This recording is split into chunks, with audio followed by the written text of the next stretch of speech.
Hi guys, who wants to chat? Through great trials come gigantic numbers. And this budget is all about building our economy, securing our future and getting more people back to work. The budget's cushioning COVID's blows, but is burdened as nothing ever seen before. The pandemic's plunged the books to depths unthinkable. Where once it sailed into surplus by now, the dive into the red is sharp and at least a decade long. A $213 billion deficit for this financial year, $112 billion next, $87 billion the year after that. Not that the government thinks the economy stays sick for that long. The budget's built on a belief the recession's gone by about this time next year.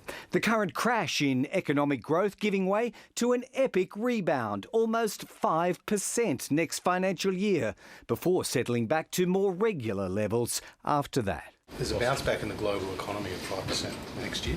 For China, it's 8%. Assuming borders are reopened in the second half of next year and the population is almost fully COVID vaccinated by then, the idea is that record government spending will have done its job.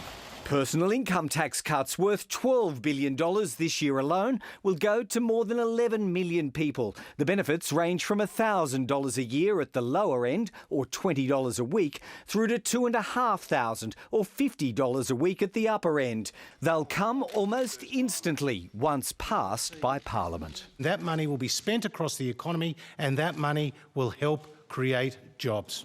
For pensioners, carers and those who get family tax benefits, mostly outside of the income tax system, more one-off cash bundles are coming, $250 after Christmas and another lot from March. Almost every action comes with an expectation that people spend, the money goes around and jobs are created or supported. The estimate is for 1 million jobs to be created in 4 years, and about half of that number of positions again to be supported through wage subsidies. Most are directed at the young, for 100,000 apprentices and trainees in a scheme that's already been foreshadowed, and now 2 new subsidies to sweeten the deal for employers to hire an estimated 450,000 young people without a job. They'd get $200 a week if they're aged 16 to 29 or $100 a week if aged 30 to 35. All have to do at least 20 hours of work a week. Total cost, $4 billion.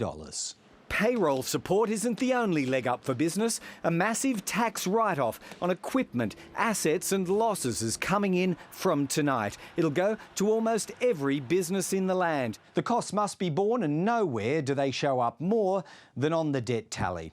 Another $324 billion have been borrowed in just the last 10 months, and the net debt figure keeps climbing all the way to its peak in 2024 at a touch under $1 trillion. Of course, there's no good time for a once-in-a-century pandemic, but at least the borrowing costs have never been lower. That was Greg Jennett reporting there. Well, for more, I'm joined by political reporter Jane Norman live from Canberra. Now, Jane, are these measures likely to pass when they're introduced into Parliament, and when will Australians benefit from the tax cuts? Well, these measures will be introduced into the Parliament tomorrow, and the Treasurer Josh Frydenberg says if they're passed, well, the tax office will be in a position to potentially start processing these tax refunds in the middle or by the middle of the month. Now, that's not really an issue because Labor, we know, supports the fast tracking of these income tax cuts. It's held that position long before the budget was handed down tonight.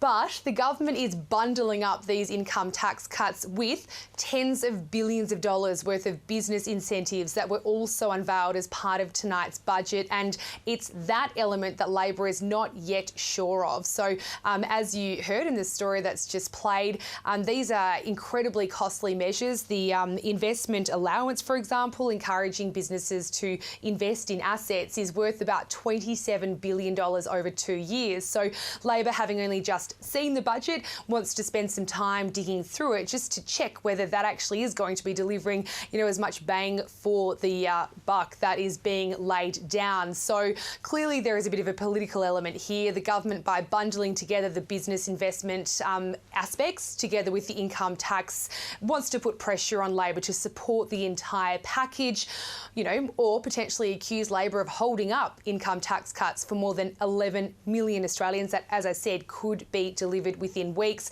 Now, the Labor, of course, is still going through some of the details. I think it's inclined to support this omnibus bill, but the big question that Shadow Treasurer Jim Chalmers had tonight was, with a deficit now reaching $213 billion, with net debt due to rise to nearly $1 trillion by 2024, he's questioning whether this budget actually goes far enough.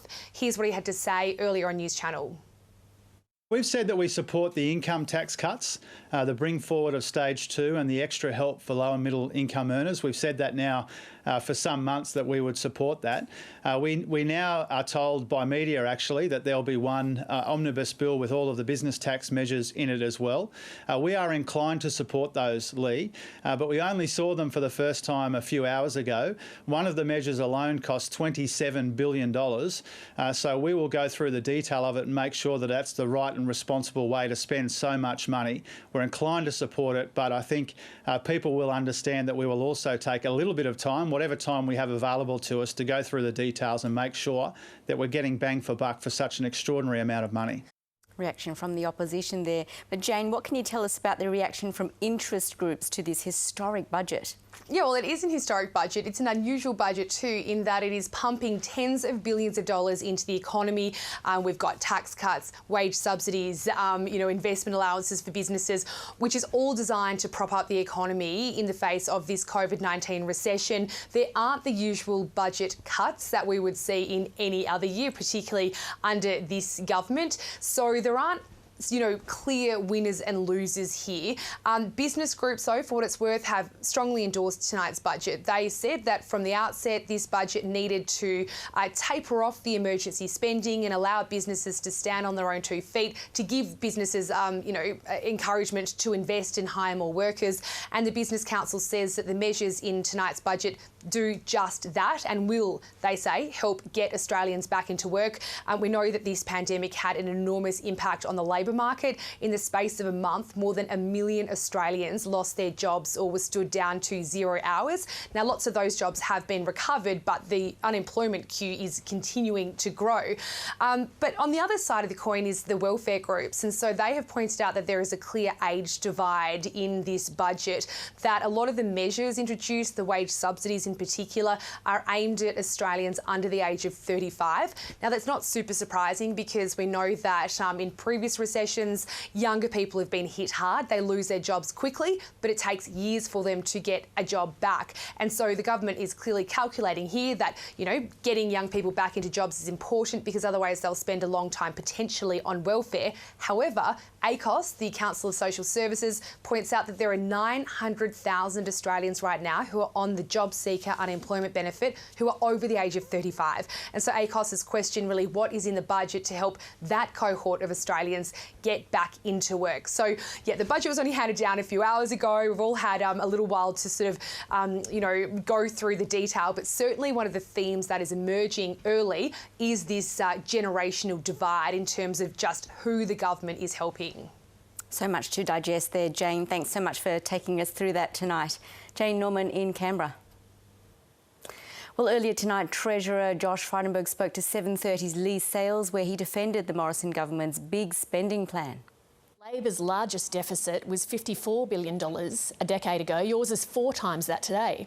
And they baked in spending that we inherited, and because of the diligence that we had with the finances, we were able to deliver the first balanced budget in 11 years. We saw unemployment go down from when we came to government at 5.7% to 5.1% this February. Everyone watching this show will remember for years and years the coalition went on about Labor's debt and deficit disaster. You argued that going into taking the budget into deficit, building up debt, was a sign of economic incompetence and mismanagement. Everybody remembers that, and now that is what you're doing as a form of responsible economic management. Well, again, they baked in spending, they spent it on pink bats, and of course the GFC was a fraction You're of not what we're seeing addressing today. the principle of what I'm talking about here. Isn't the reason that I shouldn't make this argument, Treasurer, that it was always dishonest and cynical, as your current policy response proves? I think you're being cynical today. I think, Lee, to be honest with you, we are dealing with a once-in-a-century pandemic. Australia's GDP has fallen by 7% in the June quarter, a record amount. To the rest of the day's stories, and Victoria's coronavirus numbers are back up.